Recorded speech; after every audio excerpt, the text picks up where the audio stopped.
Magandang umaga po, magandang araw sa lahat ng ating mga nanonood. Ayan. Kung nasan man panig po kayo ng mundo. So, ito, situational reading na tayo. Nashuffle ko na yung mga card. Kanina pa. And, meron tayo ang aga namang King of Wands nito. Okay, check pa nga natin. Talaga nagpipilip na sila ng pusa. And, the Page of Pentacles. Ayan. Salamat po sa mga nagsasubscribe, ayan, nagla-like sa ating mga ginagawang video ha. And talagang dumadami yung mga nakaka-resonate And meron din tayong 12 swords. Okay. Check po natin ito sa ating white tarot card. Tabi muna natin itong ating music box. Ayan. Para magkasya sila sa screen. Ano po? Sa ating first part ha, puro paghahanap buhay ito ha. Pero may na-flip din tayong The Hermit. First set of 4 cards na. Ayan, meron din tayong Ace of Swords. Okay. Oops. Hanggang ang ano ng baraha ngayon ha. Palibasa hindi tayo nakapag-reading kahapon. Ngayon ay kusang nagtalunan ang ating mga baraha kung mapawala. Okay, so meron tayong King of Wands and ang ating Queen of Pentacles. Okay. So nakikita ko rito ha, sa puro paghahanap buhay ito. So nakikita natin ha. Ito ay masipag na tao. Ayan, naghahanap buhay. Kaya lang meron nagdesisyon dito. Isang pagdedesisyon na naka-apekto sa isang tao para magkaroon lang ng katahimikan. Ayan. And pinangatawanan niya yung desisyon na yan ha. Kasi new beginning na to Itong ating Ace of Pentacles no? Tapos ngayon, puro hanap buhay lang ang kanyang pinagkakaabalahan ha. And meron din tayong The Emperor na napulot dito na kumawala. And ang The Emperor kasi signifies a person po ha na maaaring gumagabay sa inyo no. So maaaring ito ay namayapa na laging nakabantay. Okay po. Meron kasing dito, ang tawag dito propose kasi may proposal pero nagdesisyon to may pagdedesisyon na ginawa. Maaaring ang ating Queen of Pentacles ay may pagdesisyon na ginawa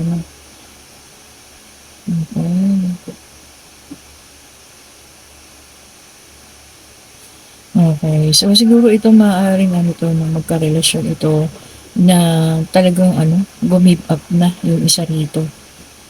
Ayan, kasi gusto niya ng pagbabago and natapos na, nagsawa na siya. Siguro nagsawa na siya sa kakahintay kung may pagbabago pa yung isang tao rito no. Kaso parang nagising na. Kaya ayun, umayaw na.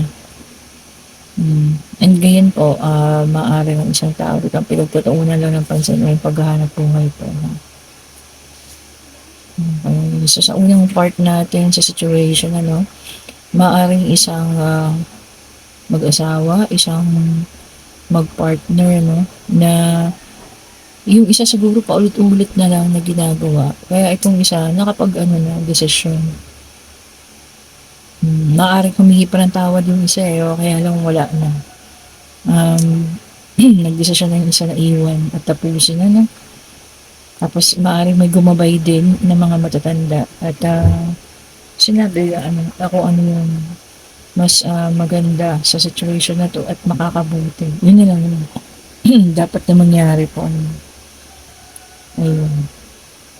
Yun ang mahirap sabi ko na nga pagka ang isang tao talaga no gender specification ha, mapababae or lalaki, nakapag-decide na talagang tapusin na wala nang wala nang balikan po kahit na pagsisisiha pa ng isa o magkaroon ng offer, ayun kasi may offer yun maaaring nakiusap pa maaaring nagbigay pa ng offer na aayusin ko na ganyan, tatapusin ko na kung ano man yung relasyon sa iba, kaya lang wala eh.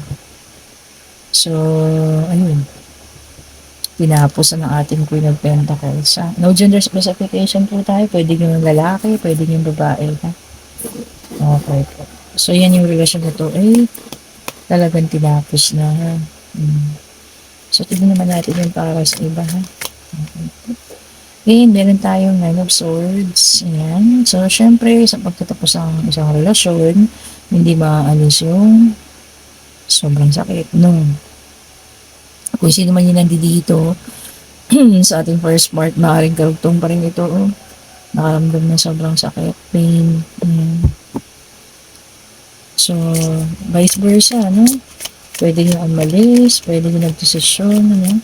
Pwede naman yung iniwanan. Ayan. Sa pagkakataong ito, ano eh, ang iniwanan dito yung maaaring yung naglolokong. And then, nakapag-desisyon na talaga yung isa na talagang tapusin. Okay, kung sino man po kayo dyan ha, maaaring makaresonate. And meron tayong Nine of Cups. Okay. Yung iba po rito sa inyo, magkakaroon na ng emotional stability ha. So, mapagtatanggap pa yan na, mapagtatapusan na kung ano man yung mga pinagdadaanan. And syempre, meron tayong the High Priestess. Ayan. May iba po sa inyo may matutuklasan na mga misteryo ha. Naku, kung ano man yan. Misteryo ni misteryo. Okay po ha. Ayan, kung ano man yan ha. Misteryo ng kaibigan. Parang nakakatakot naman yan. Misteryo. Baka may mga hidden ano dyan ha. Mga kwentong ang tawag. Hindi ba katatakutan ano. Pero baka may mga kwento-kwento dyan ha. Tungkol din sa isang tao. Ganyan. May matutuklasan daw po ang misteryo. Ano kaya yan? Or pwede rin sa kapartner. O same thing. Meron din tayong Page of Cups. Which is a water sign. Puro water po ang namumuro dito ha. 3 water and isang air sign. Okay, Page of Cups. Ayan. O yung iba daw po rito sa inyo magkakaroon nga ng bagong information. So meron talaga kayong malalaman ha kung sino man po ito sa inyo, no?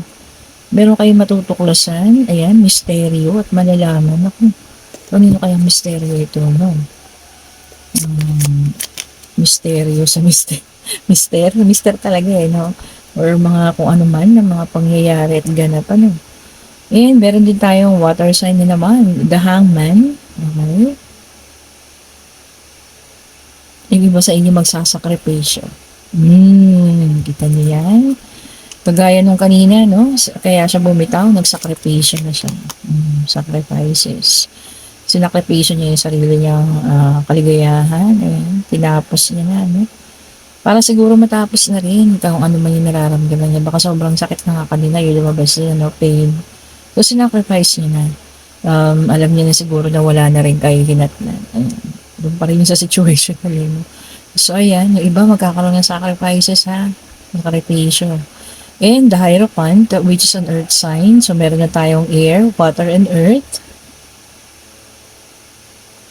Okay. So, yung iba magkakaroon na ng panibagong trust. Ayan. Ano ba yung trust sa Tagalog? Pagtitiwala. See? So, yung iba magtitiwala na ulit, ha? Maaari ito yung mga nasaktan ng mga nakakaraan. And ngayon, medyo okay na. Ngayon, magbibigay na ulit ng tiwala. O, kanino man, ha? Makaka-receive ng tiwala ng mga taong ito. Sana pahalagahan, ha? Kung meron man po, ayan, na nanonood, na pinagbigay ng tiwala ngayon, pahalagahan niyo po yung tiwala ibigay sa inyo. Kasi meron at merong mga panahon na yung tiwala yan ay nasira po. Okay? And earth sign na naman, which is the world, ayan. And yung iba naman po sa inyo, may parating. May parating ha.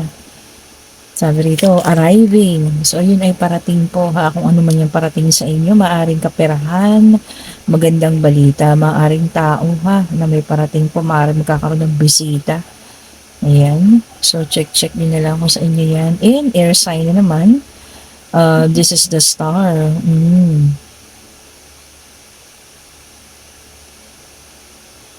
Okay. So, sabi po dito sa the star ha, yung iba sa inyo magkakaroon ng personal growth. Yan. So, meron pag, tawag dito, pag matured, ayan, kung meron man yung mga childish mag-isip, ayan, magkakaroon na ng personal growth, magmamatured na, no? So, siguro natuto na rin sa mga nakaraang relasyon, kaya po ganyan, ano? And meron din tayo, Earth sign na naman, Knight of Pentacles, ayan. This is a Knight of Pentacles, ano na naman to, sa paghahanap buhay po, ha? Ayan. So, talagang yung iba talaga ngayon, ano, siguro dahil nga sa mahirap ang buhay ngayon, which is July, tag-ulan pati, no, ang pinagkakaabalahan talaga ay yung stability sa financial. Okay po. And meron din tayong the Fool. New beginnings. Talagang new beginning na to, ha. Para sa pagbabago na. And meron din tayong 5 of Wands. So, yung iba magkakaroon na talaga ng new beginning, iiwan na yung nakaraan, ha. O, 5 of Wands, meron na tayong fire sign, okay? So, magkakaroon dito ng ano, ng conflict. Yung iba, ha, maaaring masangkot sa conflict, ayan, sa mga tension. Ayan nga, yung kumbaga, nagkakaroon ng tension sa pagsasagutan, maaaring sa bahay, ayan, nagkakaroon ng tension, maaaring sa trabaho, and meron din daw pong rivalry. Ano ba yung rivalry sa Tagalog? Competition. Oh. So, ayan nga, makakaranas kayo ng competition, pwedeng sa trabaho, sa pag-ibig. Okay po. And then, meron din tayong Ace of Wands. So, talagang new beginning na talaga yung iba, ha. Okay po. Potential new beginnings. Ayan, may parating mga bagong oportunidad para sa ilan. Ayan, personal growth din, no? So, ayan, marami nang mag-aano ngayon, ha. Matured, makakaisip ng pagbabago. Ayan, sa pag-uugali. So, ayan po, i-check nyo na lang, ha, kung ano yung sa inyo dyan. And, meron din tayong 7 of Cups. And, yung iba naman po sa inyo ay magkakaroon ng wishful thinking. Yung, parang yung palaging iniisip na sana, ganito, sana, ganun, ano. Ayan, sabi po rito, 7 of Cups, huwag masyadong, isipin yung mga bagay na hindi pa naman dumarating, ano, hayaan daw ang divine universe ang siyang gumawa or umayos ng mga bagay-bagay, ano, kasi hindi naman natin kontrolado ang lahat. So, tama naman po yun, ano. And the Sun, which is a fire sign, ayan, meron na rin fire sign. Okay, so ang ilan po sa inyo ay magkakaroon ng celebration, ayan. So, kung meron man sa inyong a-attend ng mga parties, binyag, birthday, ayan, kung meron pupunta po sa inyo, ha, mga reunions, ayan, the Sun, and pleasure, yung iba naman sa inyo maghahanap ng pleasure daw po, or sabihin natin na mag-relax naman, ano, pleasure. And meron din tayong 6 of Wands, which is a fire sign. Yung iba sa inyo, meron din tataas yung self-confidence, ha. Yung mga masyadong mababa yung self-esteem dyan, ha. Yan. So, magkakaroon na ng lakas ng loob. O, kung saan man yan, para sa pag-ibig man, sa trabaho, ano. O, meron kayo katatohanan na gusto mo sabihin. Pero yung iba talaga makakaroon ng magkakaroon ng misteryong matutuklasan, kung ano man po yun, ano. And meron din tayo ulit 7 of Wands, fire sign. Meron talaga rito na sabi yung sa competition, yung kanina rin lumabas no. Ayan, meron magkakaroon ng competition or maaaring sasalihan, maaaring magkakaroon ng competition sa attention ng isang tao, maaaring sa kumpanya, ayan ha, o maaaring sa bahay, ayan. Yung magkakaroon ng competition sa pagtingin, maaari sa isang tao, sa bahay, ganun ha. Okay po. Pero natutuwa talaga ako sa may mystery, matutuklasan no? At saka yung may matutuklasan mga pangyayari. Magkasunod pa Kasi naman po sa inyo yan ha. And ito naman ang ating love oracle card, para love reading, para sa inyo po, no? Para sa iyan sa inyo. Yung sa inyo naman yung may mga makakaresonate, love reading and gabay, ayan, para sa inyong pag-ibig, love message oracle, ayan, parang may tama yung ating boses. Parang garal-gal po, ayan, katatapos ko lang kasi magtrabaho and eto, no, mag-reading ulit tayo, kasi hindi tayo nakapag-reading kahapon po. Parang ang tagal ng tulog ko kahapon. Tapos ang aga kong pumasok. Alas 8 pa lang ako'y nasa ano na, sumabak na sa ating trabaho. Ano? Hmm. Parang walang gustong lumabas. Ayun, oh. Oh, sabi po rito, oh, you are enough. The person you are meant to be with will love you and the way you are, you don't need to change. Oh, ang tao daw pong parating sa inyo, no? Kasi may nakita rin tayo kanina may parating na, arrival na eh. Sabi daw po, ay enough ka daw po para sa taong yun. So, hindi mo kailangan baguhin ang sarili mo nga. Okay, pero meron ilan din dito, mega ano, no? Anong tawag dun? Upgrade, parang ganun. Yan. Pero dito naman daw, sabi niya, you are enough. Baka nako-conscious sa sarili, no? And then stay optimistic. Positive thinking and faith will bring romance into your life.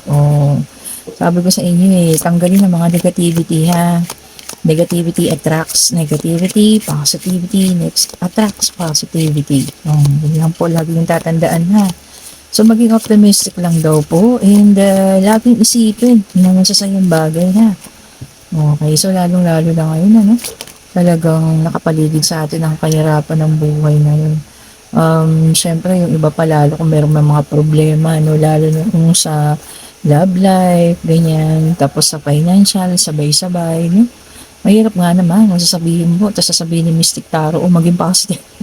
Mahirap po talaga yun, ano? Pero kapit lang, and wag, tama, sabi ko lang, kapit lang, have faith. The angels are working behind the scene to make this relationship flourish. So yun po ha, yung mga on the rocks, yung mga relasyon, ayan, sabi po kapit lang. And ginagabayan ng mga anghel po para maayos lang po yung relasyon ito ha.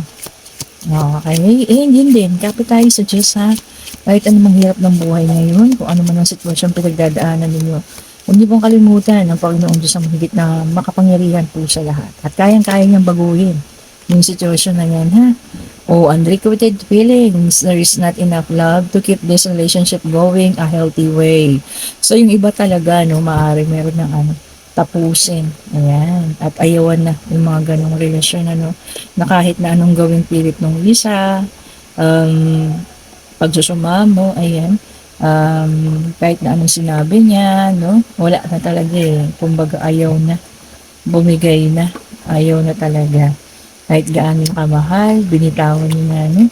Para na rin siguro para sa peace of mind niya and yun nga, para matapos na rin, ano? Para wala nang sakitang maganap. Sabi sa inyo, ang babae, pag umayaw yan, ano? Sabagay, ganun din naman sa lalaki, no gender specification, mga LGBTQ. Pag meron talagang isang umayaw na, nagpagod na, nagsawa na, wala na. Diba? Lalo na ang babae. Kasi maraming beses nagbigay yan, nagtiis. Pero once na umayaw na, umayaw na to ha. So lagi niyo pong tatandaan yan. Lalo na yung mga babaeng nakakaranas no, ng sobrang sakit. Sobrang pain. Sabi sa inyo, pag umayaw na yan, kahit ano pang gawin, wala na tayong magagawa. Ngayon hindi tayo ng gabay sa mga anghel. Okay, this is Angel Rai. Sabi niya, yoga and exercise are essential to your well-being, peace of mind, and spiritual growth right now. Yung iba, kung may time kayo ha, mag-yoga daw po and exercise, which is good naman talaga, no? Physical, mental health, ayan, emotional, ayan, kung mga mas stress-stress na dyan. Kung kayang mag-exercise at may oras, gawin daw po, para din naman sa sarili natin yun. Okay, ito pa ang isa. Si Angel Akasha. You are a spiritual teacher. You have the ability to counsel others and help them awaken their spiritual gifts and divine life mission. Yung iba naman daw po sa inyo, ha, may spiritual tawag dito, knowledge. Di ba? May kakayahang magbigay ng gabay. Ayan, kung sino man po yung iba sa inyo dyan, ha. Magbigay ng mga, ang tawag dito, ng mga payo. Di ba? So kung sino man yun, gift daw po yun sa inyo ha. So gifted kayo. Hindi pagpatuloy lang daw po yung ginagawa. Ayan, meron tayong sa Angel Chantal na napaka-sexy. New romance is imminent, either with a newcomer or through reignited passion in your existing relationship. Be open to giving and receiving love. So, new romance daw. So, ibig sabihin, maaring ito ay sa bagong tao. Sabi niya, ni Angel Chantal. And maaring ito rin yung sa karelasyon niyo ngayon. Ayan. Kumbaga, sisindihan ulit ang apoy. Ayan, para mag-alab ulit ang inyong pag-ibigan, ha. So, yung iba sa inyo daw, makakaramdam ng, syempre, kilig-kilig moments na naman dyan, ano. Okay, kung sino man po yan, ha. And then, meron din tayong Angel Grace and Antoinette to help heal the situation. See the other person's point of view with compassion. Ayan na nga, no. Sabi ng dalawang anghel, ayan. So, wag naman daw lagi nakafocus na lang sa sarili po, ha. Na lagi kang iniisip, ikaw ang laging tama. So, maaaring bigyan mo rin ng pansin at pakinggan mo rin po yung partner mo, ayan. Para nga naman, give and take lang. Sabi nilang dalawa, no? Kaya pala dalawa sila. Give and take lang. Tapos pakinggan yung isa't isa. Ayan po, ha. Okay. Para magkaintindihan lalo. And, syempre, isa na rin yun sa, sangkap ng relasyon para magtagal, ha. Okay. And then, ito na ang ating card. Ayan. Mag-isip na kayo ng katanungan, ha.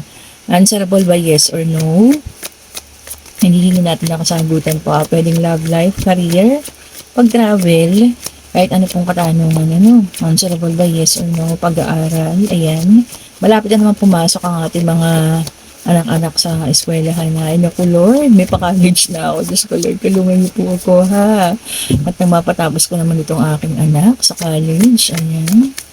And, kaya lang magka-college na yung anak ko, pero ang graduation po sa senior high ay, sa katapusan pa, di ba? Ang tagal. And, ito pong kasagutan, maaari. Talagang meron pong decision making, sa unang bunot ng, white tarot card, may nagdesisyon. And, dito sa last part, maaari ang sagot. And, meron na namang decision making. So, tignan nyo ha, puro pag-decision talaga yung mangyayari sa ngayong mga panahon na ito, no? Merong pagpipili. And, maaari ding, may pag-travel, ha, may pag-alis, maaari din may pagdating po, ha. Okay, detachment, sabi niya, pag-alis talaga yun. Okay, pag-iwan. Okay, so choice, maaaring mamili, kagaya dun sa kanina sa una, no, may choices din.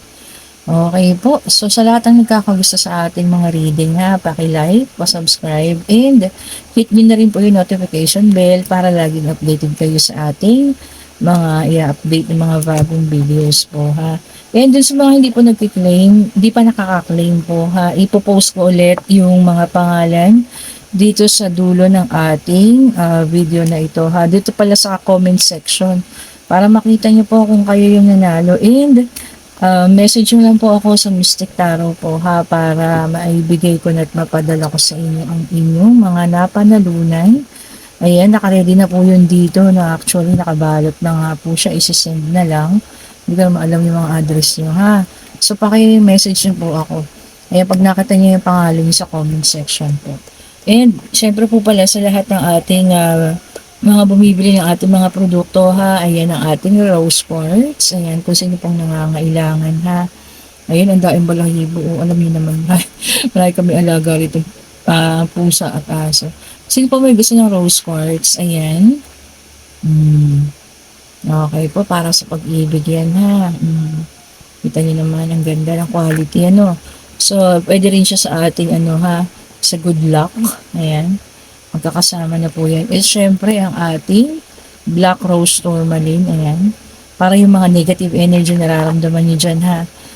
Alam mo kasi karaniwan na nakakakuha ng negative energy, yung mga taong kinaiinggitan, yung magaling humawak ng negosyo, mapalago yung mga negosyo, ganyan. Yung mga taong may itsura, ganyan. Yun tapos yung mga maaring mga may ginagawang mga bulong-bulong, ganyan. Yan ang mga kinakapitan ng mga negative energies, Ayan po ha. So ayan, magsuot kayo ng tourmaline and puntahan niyo lang ako sa ating ano ha, Facebook page po, Mystic Tarot. And din sa mga nakakaramdam ng may mga pakiramdam na mabilis mahilo, ganyan, masakit ang katawan, ganyan. Amethyst naman po and also good luck na rin yan. So 2-in-1 na yung ating bracelet. And meron din tayo syempre, ang good luck natin talaga ito para talaga sa financial stability. Ayan, ang ating citrine. Sinasabi ko nga no, kung makikita ninyo at may maramdaman kayo nakakaiba sa ating um, mga bracelet na ito, tinatawag niyo po kayo ha. Ayan, huwag po kayong kukuha sa akin kung wala kayong may ibang mararamdaman. Pero pag may nakita kayong kakaiba, kahit na ano man yan, kahit isa lang yung makita niyo, parang may something dun sa ano yan. Kuhanin niyo po ha kasi tinatawag niya kayo. Kayo po yung gusto niyang mag-alaga. Ayan ha, and inaalagaan din po yung ating mga bracelet po. Hindi lang siya basta isinusuot. Ayan, kailangan po din siyang alagaan. Okay po, and thank you so much po sa lahat ng mga nanonood ulit ha. And yung mga hindi po pinagpag-claim, ayan, reach out niyo po ako, Mystic Tarot. And sa may gusto po ng private reading, pwede ko yung magpa-private reading po sa akin ha. Mystic Tarot din po, and mamaya pa ako matutulog siguro mga alas 12 or siguro pwede rin mga alauna ganyan na kasi medyo mas late na ako papasok mamaya eh. Okay po. Reach out nyo lang po ako Mystic Tarot and mag-iwan lang po kayo ng mensahe. Babalikan ko po kayo doon. Okay po. Thank you so much. Have a great day po. Have a great Monday. Stay safe po sa lahat ha. Bye-bye po.